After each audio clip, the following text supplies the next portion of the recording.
What's up, everyone? This is SnailMail. SnailMail. Jimmy's favorite segment of the podcast. It is, actually. It is, yep. And mine too. Okay. So, we got a lot of voicemails. How many? 40. 40? We have 40 voicemails, Jimmy. Wow. I was thinking we were doing good. And we were like getting down, maybe 2 less per week. I mean, last time we went from 42 to I think 34.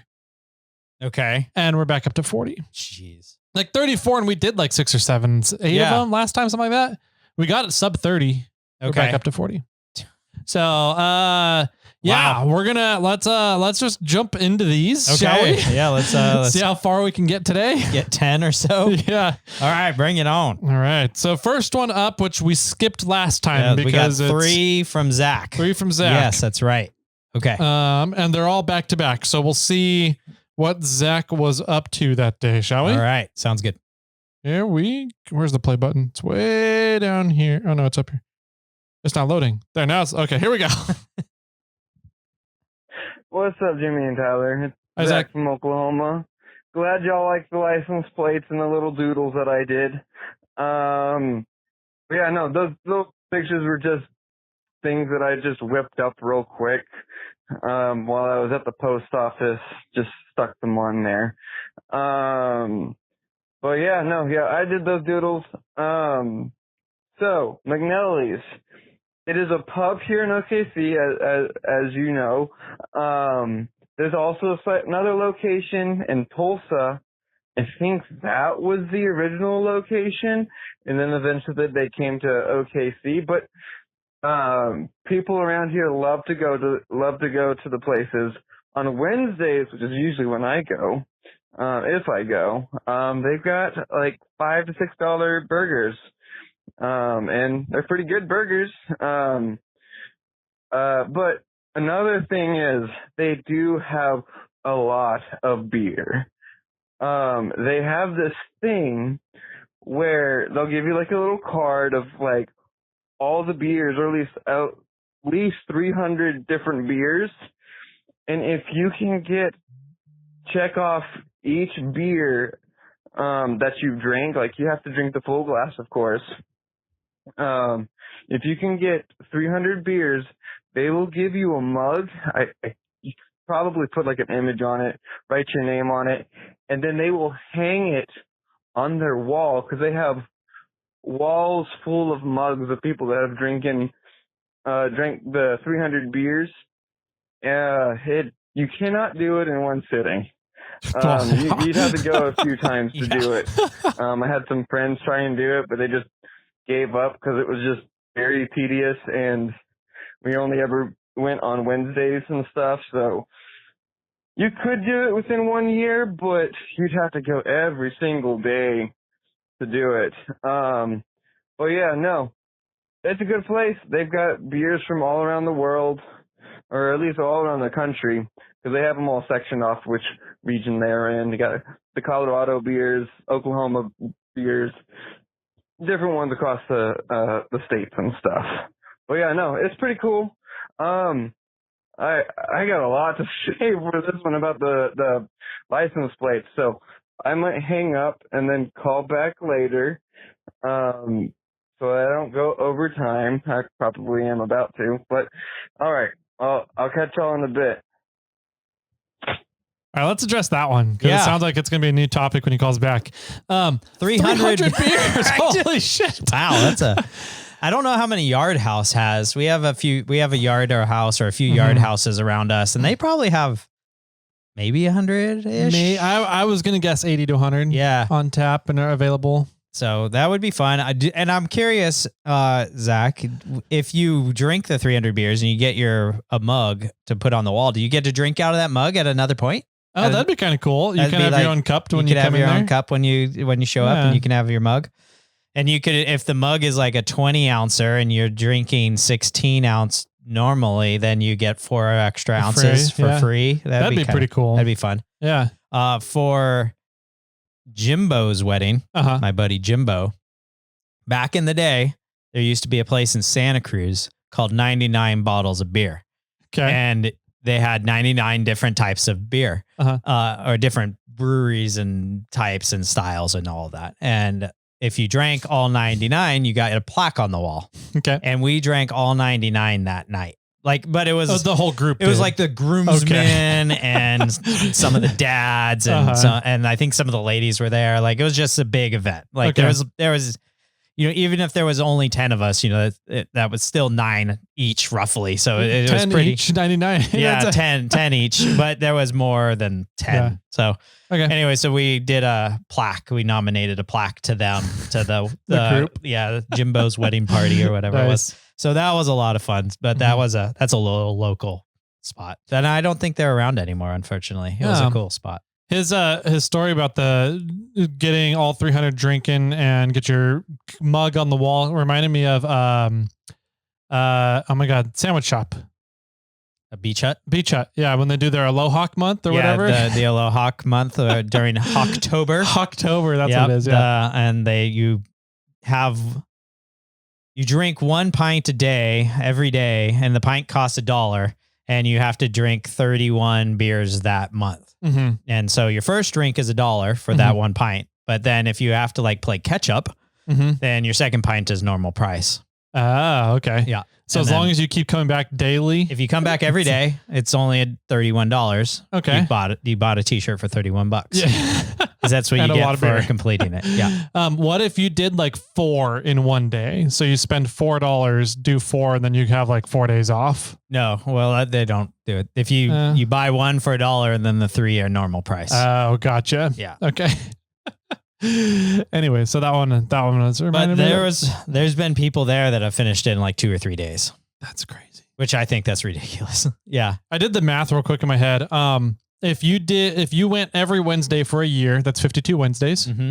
That means you would need to have 6 beers a session to do it each night, each Wednesday, in order to do all 300 in a year. I mean, I could probably do that, but I'm sure some of those beers are barley wines and stuff. So it's got to be some pretty gnarly stuff. Some of them start pushing 8, 9, 10%. Yeah, exactly. Yeah. Anyways, all right, let's move on. That sounds like a fun spot for sure. If I ever make it out that way, I'll have to check it out. All right. Here Zach, we go. Next up. Yep. Talking about plates. What's up? I'm back. Part 2. River sports. It is a pretty fun place. Back in college, I used to try and train, or I tried to train to become a raft guide. Didn't really do it. I mean, I did the rafting just fine.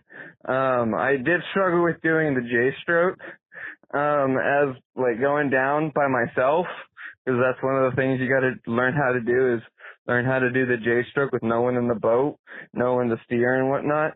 I wasn't the best at it, but it was decent, and I had fun. But yeah, no, I did a style that I called rodeo style, where as I went down, I wouldn't try and force the boat to stay straight. If I felt it turn, I'd let it turn all the way, go backwards into the next one, and then as the waves pushed around, I would use the momentum of the wave to push myself back around and back forward and stuff. So I called it rodeo style. I thought it was pretty fun. But yeah, 2028 Olympics are going to be held here. The canoe slaloms it's going to be. I know you had the bit of an aneurysm trying to read that, Tyler.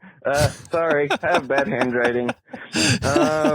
But yeah, no, it's some fun stuff. I haven't been there in a while, since college, really. So, I want to try and do some more rafting at some point. So we'll see. We'll see what happens. Shoot, what else was I going to say? I'll call back when I remember what I was going to say. License plates, maybe? License plates. Third time? Third time. All right. Yeah, with whitewater rafting, you need to be able to steer the boat and have control of the steering. So my boss, when I was rafting, he goes, I will never fully trust you until you can get a group of 5 people in your boat down the river and you're the only one that has a paddle. Sure. I get that. And I was like, that makes sense. So, yeah. All right. Let's see. Third. The rodeo style sounds fun though. It does sound fun. There's definitely some rapids where you intentionally just spin the crap out of the boat because they're just big wave trains and you can have fun with it. So, all right. Next, third, part 3. Part 3. Here we go. All right. What's up? Back again. Part 3. This was more about the license plates. So I used to collect them back in like high school and the beginning of college. My attempt was to try and get all 50, which is why most of them are there in the stack. But some of them are just random ones that I found at like antique shops. Some of them, like the Iowa one, I was giving that to some friends that were from Iowa that went to my church growing up. Some of them my sister got me, the really old ones that were wrapped in the paper. My sister and I think my sister-in-law, they got those for me on a trip that they went on. And then they gave them to me for either a birthday or Christmas gift. I cannot remember, but I just never actually hung them up on the wall when I had them, and they just kind of remained in the wrapper. And I was like, well, I'm not going to be hanging these up anytime soon. So I threw them in the box, and I haven't been collecting any license plates. So I was just like, if I ever decide to collect any more license plates, then I'll just start from zero, I guess, and just get them as I go to those states. But yeah, the Texas one, of course, I'm from Texas. It's the better state anyways. The Ohio one, yep, that's where I have family. That's where they live. So yeah, that's how I got that one. It's from some family members. It's probably my grandparents' license plates, and I just got them after they passed away or something like that. Or I just had them for years. I don't know. Either way, I can always get more Ohio ones and whatnot. I did keep 4 of them. I kept the Texas plate that was on my truck when I first got it. I kept the Colorado plate because that's where my sister and sister-in-law live. Ohio, with a family up there. And I just kept the California one because I just thought it was cool. But yeah, or unless I put it in there. I can't remember. Either way. But yeah, I haven't been collecting license plates, so I was like, fine, I'll just give them to y'all.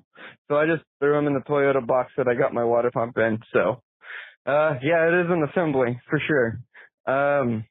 It was just a box lying around. I was like, I'm going to reuse this, because reduce, reuse, recycle, right? Well, anyways, y'all keep crawling. I'll catch y'all later. Have a good day. He kept the California plate because he knows that's the better state. Right. Just saying, Zach. I was going to say you kept the California plate because you know we have the California plates. We got a few of those laying around from our own vehicles or, you know, just taken off of other ones. Yeah. Or one of the Forerunners that Ryan buys. Right. Something like that. We were going to set up his own little section on the wall. Yeah. Of plates from his Forerunners. Well, I'm more inspired to try to collect all 50, seeing how Zach started it. So I think eventually if and when we eventually get this wall going, because we are planning on putting a TV up, I think we'll start surrounding the TV with not California plates, but the 50 states. Okay. Maybe I'll try to organize it so we can just do alphabetical, so we can keep track of everything, and then that'll be easier to keep the spaces. Okay. And then, yeah, we'll try to collect all 50. Yeah. I think if we don't have it already, I think that'll be a fun little mission to have and something to try for. So if we don't have one of the states, will it be a blank space on the wall? Blank space, and maybe we'll write on it. Okay. So if people are watching the video or something, they can be like, hey, I'm from Wyoming. I'll send you a plate. Nobody's from Wyoming. Well, there's a few people. That's fair, I guess. Less than probably the city we're in. Yeah. I'm curious now. What is the population of Wyoming? It's the lowest population state, isn't it? So it is. I'll look it up during this next one and report back. All right. That's cool, man. It's impressive to me that somebody would spend all this time trying to collect something and then just send it to us. And then just be like, nah, I don't want it. Yeah. Not really, not that I don't want it, but it just, I feel like it means that much more, right? If they're just like, you guys can have it. It can go to a good cause there. And it's, I don't know. That's impressive it was to me. Something that, he was doing and he was trying for at some point and then didn't ever use, but then he's like, here, you can have my collection now. Yeah. So that's really cool. Yeah. I appreciate it, Zach. Thanks for calling in. Thanks for clarifying everything. Those old plates are really cool, man. If they're not going to go up on the wall, they're going to go to my shop. That's for sure. Yeah. But yeah, thank you. Well, we got 4 walls in here. And a ceiling. Yeah, I don't want that much metal. We're just being a sound reverberating. How many echoes do you want coming through the microphone? All right. Next up is Lance, Not the Company. Hey, Lance. I haven't heard from him in a while. Yeah. Here we. Oh, it's a long one. Okay. Hey, Tyler and Jimmy and all you rad listeners on the Snail Trail. Lance, Not the Company here. And I was listening to, I believe it was episode 614. We're talking about the needs, necessities for being on the trail, safety tips, and all the things. And 2 of them, I mean, all of them were awesome. They were all fantastic, but 2 of them really kind of hit home for me that I thought really need to just be reiterated. And the first one was seatbelts. Seatbelts are so huge. And I've caught myself, I don't know how many times, jumping in one of my rigs to, the semis, not the 4x4s, moving one of the semis around, and I'm only going to be in it for a second, so do I really need my seatbelt on? But Tyler and Jimmy, you guys were both talking about how it's natural for you just to grab your seatbelt, and like half the time you don't even really realize that you're putting it on because it's just such a natural movement. And I catch myself doing that as well because the thought process, of course, is I'm only going to be in this for a second. Do I really need this on if I'm just moving across the yard or whatever? But, like we've found with so many accidents that happen, they happen close to home or when you're only in the car for a couple of minutes or whatever. Statistically, that's when a large number of accidents happen. So putting the seatbelt on is a huge thing, obviously. The other one that hit home was securing loose items. And Jimmy, you were kind of talking about the, basically securing the toolbox so it doesn't flop around or, hit anybody or whatever. And I had a friend in high school that back when I was kind of into tuners and stuff, he had a pretty nice CRX and he had a sound system in it. And he was going a little too fast around the corner and dipped off the roadway, which fucked his car up and caused him to roll. But during the roll, his speaker box, which was not bolted down, there you go, came out of its position and took him out. And I'm not going to go into details, but it was a fatal situation because he didn't bolt down his speaker box. And that was kind of a lesson for me, in life. Like, loose items and stuff, I always try to bolt them down or, ratchet them down or whatever. So those 2 items I thought were pretty important. But anyway, as always, 6 out of 5 every single time. Oh, he was so close. Thanks, Lance, for calling in. Sorry to hear about your buddy back in high school. But yeah, thank you for reiterating the safety tips. I think that it's always good to talk about those things. And I am looking into solutions to better strap down the few things that I carry around with me constantly. And I think most of the other things are fairly easy for me to strap down as well. So thanks for reiterating. Yep. I need to find a way to put a cargo net between the rear cargo. We're getting a phone call. Yeah. Between the rear cargo area and the passenger area. Okay. Just that have wall, cargo net wall thing right there. So stuff doesn't fly forward. Yeah, that's smart. He called back right away. It's only 3 seconds long. So I'm guessing it's finishing is, yeah. Okay. Well, crap. Ran out of time. Lance, you're hilarious. So along those lines of safety stuff, yeah, I had a message come through Instagram that I've been waiting for I figured we were going to have some voicemails. Sure. Okay. Let's see here. Can you find it? Yep. I took it and I put it in my little notepad. So it's from Brian Moffett. Okay, cool. Yeah. He said, you're probably going to get inundated with safety stuff from episode 614, but some things that should be mentioned are keep your hands inside the vehicle. Yeah. I don't think we mentioned that one. I don't think we did. Yeah. That's a huge one, right? So it's funny. When we were at Rubathon, our buddy Nick, Gladiator on 29s, his daughter, he has her trained for what to do in a rollover. Yeah. So he'll say, what do you do in a rollover? And she crosses her arms over her chest, grabs her shoulders, gives herself a big hug. And then he says, all right, what do you do if we're upside down? If we end up upside down? And she starts going, shut it off, shut it off, shut it off. So that's funny. That's how he trained her. That's pretty deal good. With the rollovers. I told the mini assistant to grab the seatbelt. Yeah. Yep.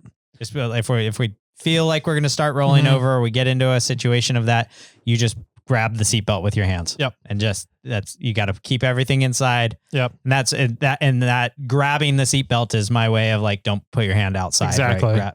Grab it's not really to hold yourself onto the seatbelt. It's to keep your hands from going outside of the vehicle. From doing something with your hands and not having them fly around. And if you do have projectile objects inside of your vehicle, then having your hands in, your hands aren't flying around and hitting crap as well. Yep. So, yeah.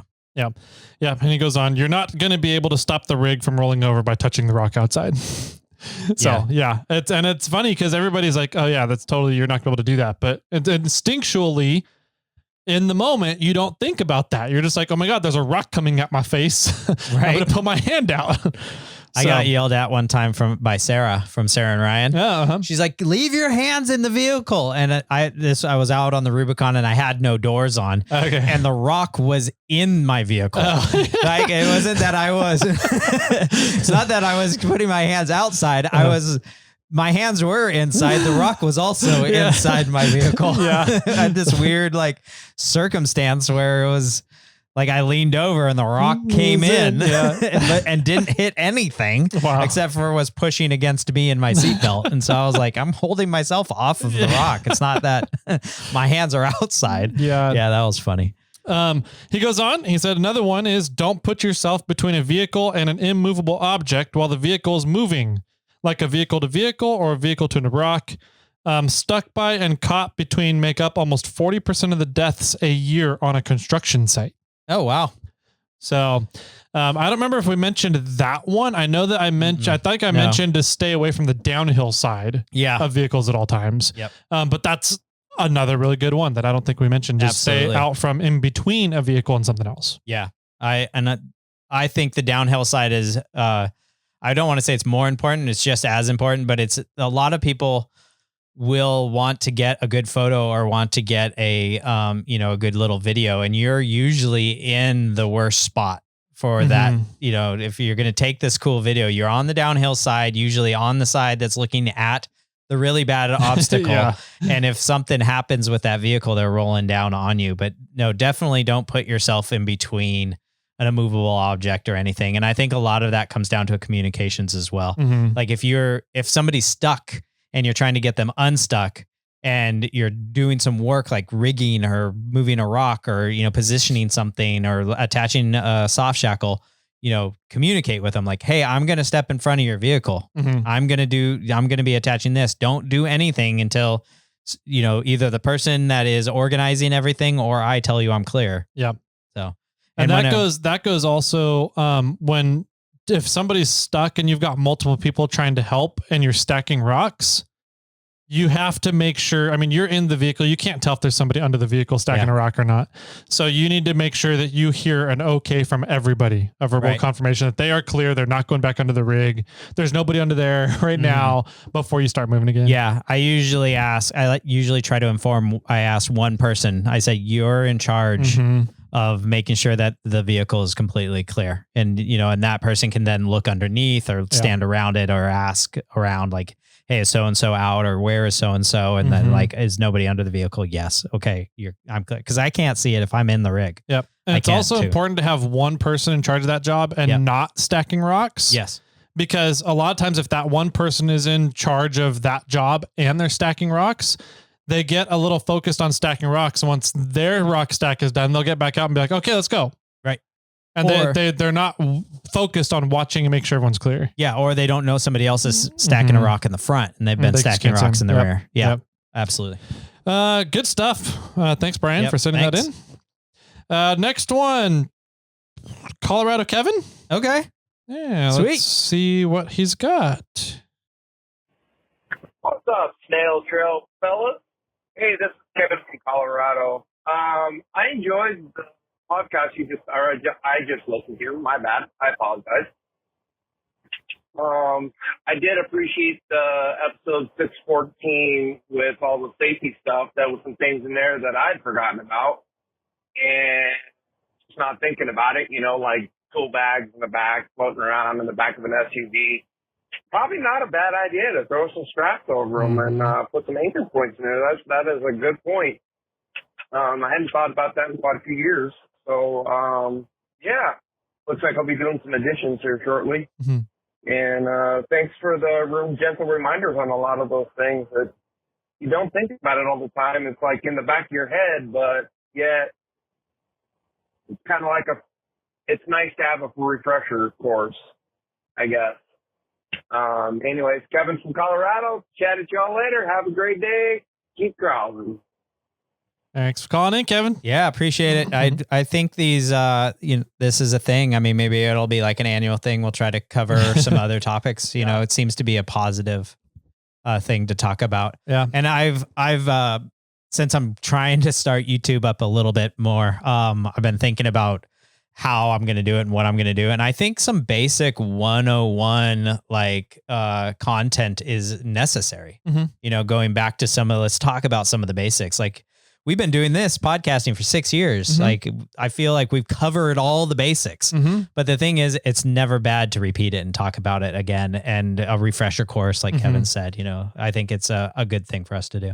Yeah. It's one of the rules of advertising and marketing, is always you have to find new and creative ways to say the same mundane stuff over and over again. Sure. Right. Yeah. Some of the most popular videos on YouTube is how do you do an oil change? Yep. Right. And so it's like the most basic stuff. I mean, one of your most popular videos was where do you put jack stands under a 4Runner, how to lift up your, lift up your Tacoma with a floor jack and how to change your master fuse in your engine bay on Bobcat. That's right. So, I mean, it's sometimes the most basic mundane stuff. It's good to find new ways to reiterate those. Yeah, absolutely. Yeah. So maybe we'll look into some 101 content and bring it to your ears. I think that's a good thing for everybody to get a refresher course on. Yeah. Cool. And then last one for today. Sounds good. Mr. Spegitti. Ah, Mr. Spegitti. Yeah. I haven't heard your voice in a while. No, it's been a hot minute. Yeah. He's also calling about episode 614. Okay. So perfect. There's a lot of calls after that one, I think. Here we go. Hey guys, what's up? Hey Jimmy, hey Tyler. A few things I got. Spaghetti, by the way. Sorry about that. A few things that I had. One, just listening to episode 614. One of the things I would like to add for the safety is a first aid training, basic CPR, basic first aid. A lot of the fire departments around do it for free. They had a big push not too long ago to do it, but you don't have to go get certified or just some sort of first aid training definitely helps out on the trail. The other thing, as far as you guys were talking about the tires, that was not me. Very good coincidence of Spaghetti being in on the comments. But all my comments, I think I had 4 or 5 entries. They were all before the winch giveaway. So not me. Wah, wah. So, third thing was, Tyler got a question for you with more plates. I've got the quad kit for my Jeep. I know. But for my truck, I've got a 2008 F350 and the steel on the rims, I cannot get the chucks on there for them whatsoever. Different chucks, what should I do about that? Just thinking about it that way. I'm going to buy the inflator kit that you have on the website anyways, but just was your thoughts on that one. And lastly, in remarks to Jimmy's height, he is a perfect height for radio.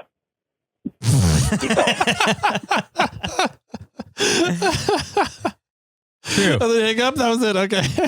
I'm a good height on YouTube as long as I'm doing a solo content too, because I can move the camera down. Yeah. And point it upwards. I look super tall then. If I'm in the same shot though, it's more like my head's off the screen on the top and Jimmy's is off the screen on the bottom. So yeah. I in regards to video stuff, I like to watch the guys Mighty Car Mods. I've talked about them a few times, and I know people that have actually met them, and they've said that they didn't realize how tall they were. Oh, because there's never really context about how tall somebody is in like a basic video if it's usually just the two of them. Yeah. Right. And so I'm kind of like, I want to meet them, but I feel like I'm just going to like, hi guys, like you're my favorite YouTubers and stuff, and just be like this tiny kid compared to these tall giants.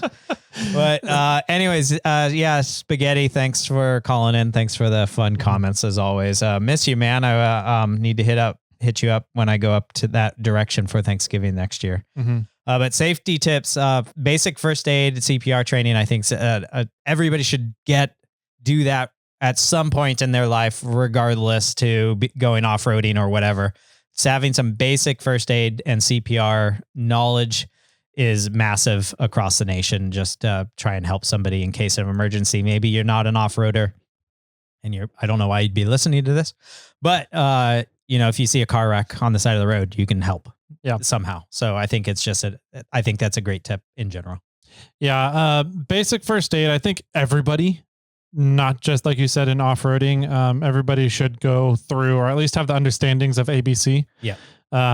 Airway, breathing, or blood, and then circulation, right? So make sure the ABCs are all covered. And that's like your basic first aid, right? And then how do you bandage a basic cut and stop minor bleeding from happening, right? In my opinion, if you're doing off-roading, outdoor recreation, outdoor activities, you should undergo a wilderness first aid class. It's the next step up before wilderness first responder, a WFA, wilderness first aid class. It helps you learn how to stabilize a patient for upwards of 8 to 16 hours. Oh, wow. Okay. So, it's if you are out in the wilderness and you have minimal supplies, how do you stabilize somebody who's in, could be upwards of critical condition until paramedics or life flight or something can get there? So, probably full. So, if you're going to play around in the outdoors, you should have the understandings of wilderness first aid. There's a lot of really cool tricks that WFA classes also teach you for jerry rigging objects to stabilize a patient, whether that's sprains, breaks, bleeds, burns, stuff that happens more in the outdoors, getting super dehydrated, hypothermia, that kind of stuff. So, WFA, if you guys ever get the opportunity to take a wilderness first aid class, I highly recommend it. Cool. Yeah, absolutely. In regards to wheels, I never truly understood how bad design of wheels there are out there until I started Morphlate. You would think a wheel is a very simple thing to make and do properly and do right and make it easier on the user.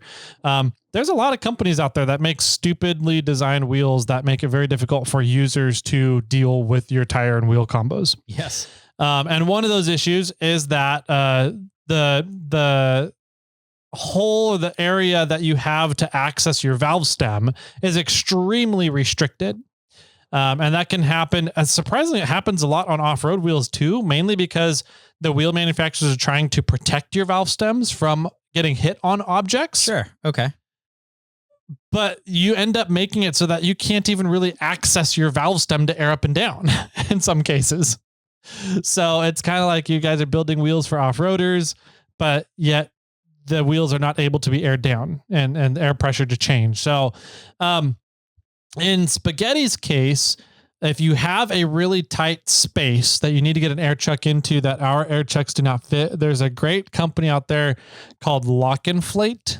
And they have air chucks that are really nice, a tight OD, outside diameter on it, and that can fit into some, we haven't had any issues yet fitting them into tight spaces on wheels.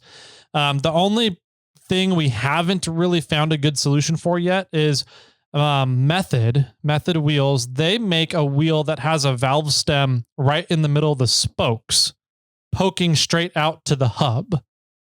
Okay. Like into the hub. It's not poking out of the wheel. It's poking up into the hub. Okay. And there's only like 2 or 3 inches between the valve stem and your hub. Yes. And you've got very little space on either side because it's between the spokes in the very center of the wheel, right? Okay. And you can't get an air chuck on it. You have to use a ball foot chuck. And ball foot chucks are notorious for either not holding on, falling off, leaking, or ripping up your valve stems. Got it. So if you have those, your only option is really a ball foot chuck, a 90-degree ball foot chuck. You're just going to be replacing valve stems on that wheel. So, in Spaghetti's case, he ended up messaging me and asking for a dually air chuck. Oh. He said he has an F350 in the message. So I don't know if he has an F350 dually or if it's a single rear wheel. Mm-hmm. But either that lock inflate chuck, if you have a tight space, and if you have a dually, either valve stem extensions or a dually chuck.